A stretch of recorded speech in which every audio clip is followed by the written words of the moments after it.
Hello বন্ধুরা, নমস্কার। আমি রান্নাঘর দীপালি। রান্নাঘর থেকে আপনারা সবাইকে নমস্কার। বড়দেরকে প্রণাম, ছোটদেরকে ভালোবাসা। আজ দেখাতে চলেছি কি দেখুন, পনিরের রেসিপি। পনির, পটল, আলু, ক্যাপসিকাম, মরিচ আর একটা টমেটো, তা দিয়ে আপনাদেরকে একটা রেসিপি রান্না করে দেখাবো। কড়াই তো আগে থেকে বসিয়ে রেখেছি, গরম হয়ে আসছে। এবারে অল্প তেল দিয়ে দেব। পটল, আলু, পটল আর পনির ভেজে রেখেছি। পনির ভেজে নেব এখন। আলু আর পটলটা ভেজে নিয়েছি আগের থেকে, যাতে আপনাদের সময় নষ্ট না হয়। সবাই ব্যস্ত। তেলটা গরম হয়ে আসছে। এই যে দেখুন, পনিরগুলা নিয়েছি।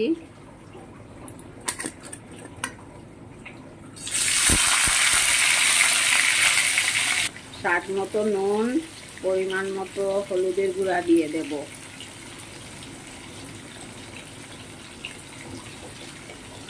এবার ভেজে নেব।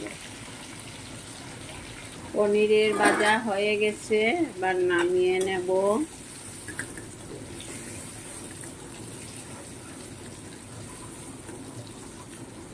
তেল দিয়ে দিয়েছি পরিমাণ মতো, আর তেল অ্যাড করছি না। 2-1 গোটা তেজপাতা দিচ্ছি, কয়েক গোটা মেথি দিলাম। এখানে নিয়েছি শুকনো লঙ্কার গুঁড়া, জিরার গুঁড়া, হলুদের গুঁড়া। মশলাটা লাল হয়ে আসছে, মেথিটা, এবার মশলাটা দিয়ে দেব। খুব বৃষ্টি হচ্ছে ধর্মনগরে, কি করে স্কুলে যায় চিন্তা হচ্ছে। স্বাদ মতো নুন, আদা কুচি করে রেখেছি, এই যে দেখুন, তাও দিচ্ছি। এই যে একটা টমেটো কুচি করে রেখেছি।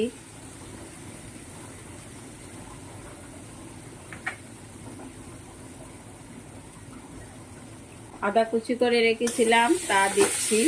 এখানে নিয়েছি ক্যাপসিকাম, মরিচ, এই যে দেখুন, একটা টমেটো। এবার স্বাদ মতো নুন দেব। নুনের পরিমাণটা কমই দিতে হবে। পটল আলু ভেজা রেখেছি, তার সঙ্গেও দিয়েছি, পনিরের সঙ্গেও দিয়েছি। মশলাটা ভাজা হয়ে গেছে। এবার ভেজে রাখা টমেটো, ভেজে রাখা আলু আর পটল, তা দিয়ে দিচ্ছি।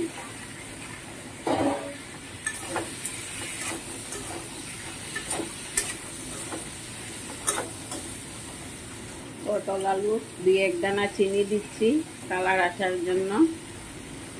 পটল আলু ভেজে নিয়েছি, সাতলানো হয়ে গেছে।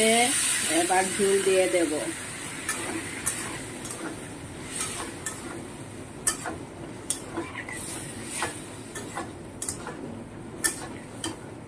ঝোলের পরিমাণটা কমিয়ে দিব।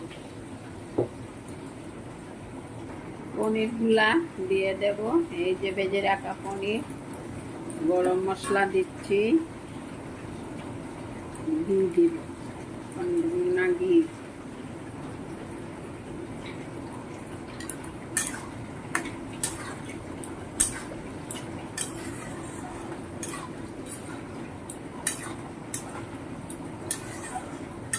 হয়ে আসছে আমার এই পটল পনির রেসিপিতে। যদি কেউ এসে থাকেন নতুন আমার বন্ধু, আমার চ্যানেলটাকে সাবস্ক্রাইব করে নেবেন। আর ফেসবুক দেখে থাকলে ফেসবুকটাকে ফলো করবেন। ইউটিউব দেখে থাকলে তো সাবস্ক্রাইব করবেনই। এটুকু আপনাদের কাছে আমার চাওয়া। হয়ে গেছে দেখুন, নামিয়ে নেব। কেমন লাগলো পটলের আলু আর পনিরের রেসিপিটা? ভালো লেগে থাকলে লাইক কমেন্ট করতে ভুলবেন না। আমার কাছে থাকুন, আমাকে উৎসাহিত করুন। ধন্যবাদ। আপনারাও ভালো থাকুন। আগামী দিন দেখা হবে নতুন আরো একটা রেসিপি নিয়ে।